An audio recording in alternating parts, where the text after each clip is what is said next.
The point I'm making is, we are living in such a fast world that we have lost patience and enjoying the journey, the simple things in life. If I did not stop at that junction, maybe I would not have enjoyed some of the beautiful gardening and flowers that were planted there. Today I would like to take you to Balkan. And in Balkan, there's a beautiful chopai that talks about an individual. And that individual's name was Narad Muniji. Narad Muniji was one of the greatest Brahmins that ever lived. Narad Muniji, I repeat that, he was one of the greatest Brahmanas that ever lived. But Narad Muniji had two problems. One, Narad was a little crotty, in that when he was told to do something, he didn't always follow the best advice. And in this beautiful Katha in Balkan, Narad Muniji found himself in a very sticky situation. And that situation was, he had gone traveling in parts of India when he came across a beautiful palace and courtyard that was created out of Bhagwan Sri Vishnu's Maya. And in that courtyard, there was this beautiful maiden, this damsel. Her name was Vishwamohini. And Vishwamohini, her father was trying to get her married. And he was having this mela, this gathering, where he was going to host a function where the most fitting groom would have been sought. But Narad Muniji was a Brahmin. He took the oath of celibacy. He took the discipline where he would not be caught in the flesh. And like this, in doing so, walking through this beautiful city where Vishwamohini and he was being prepared to give her hand in marriage, Narad Muniji fell in love. Narad Muniji fell in love.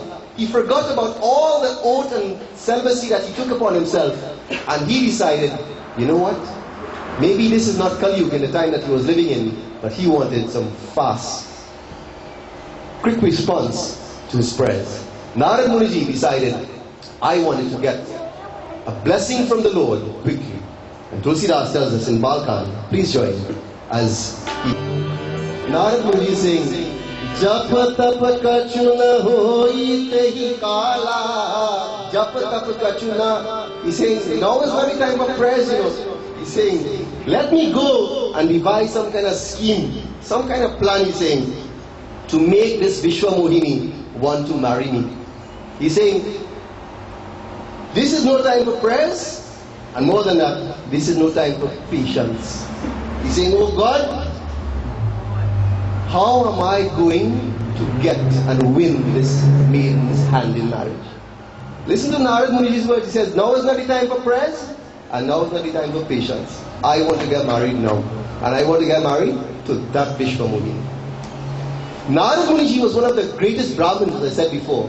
But here in this Katha, Tulsidas is showing that living a life as a human being, we, even the greatest among us, can fall victim of being short of patience. Even the greatest among us can be short of doing and exercising sound judgment. Even the best among us will not want to wait and give the benefit of time for events to unfold.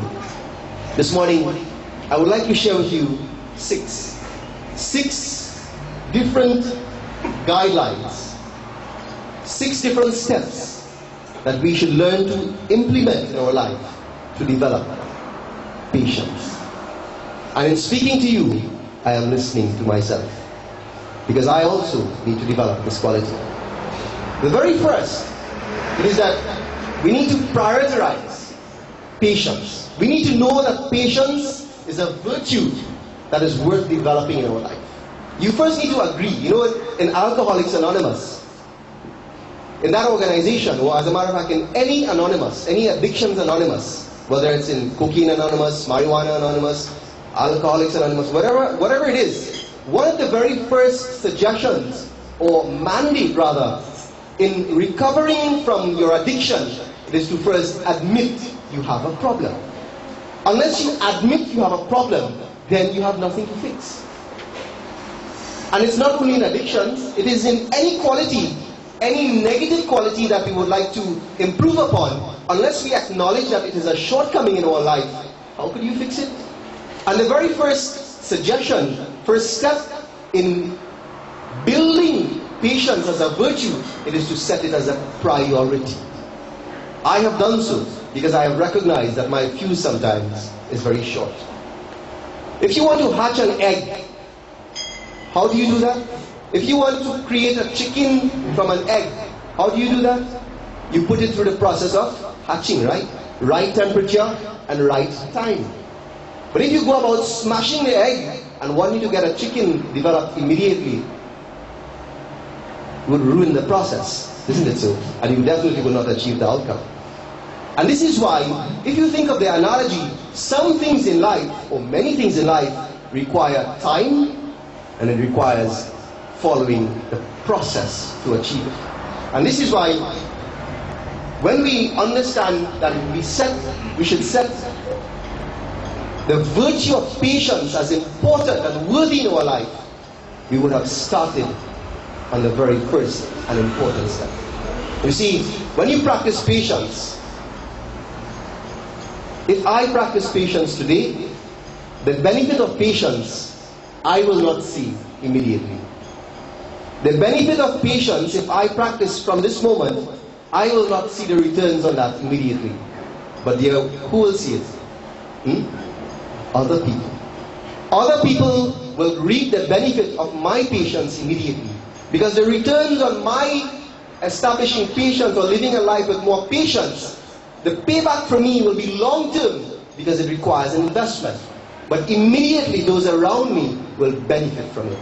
The Greek philosopher Aristotle said it beautifully. He said, the greatest virtues are those which are most useful to other people.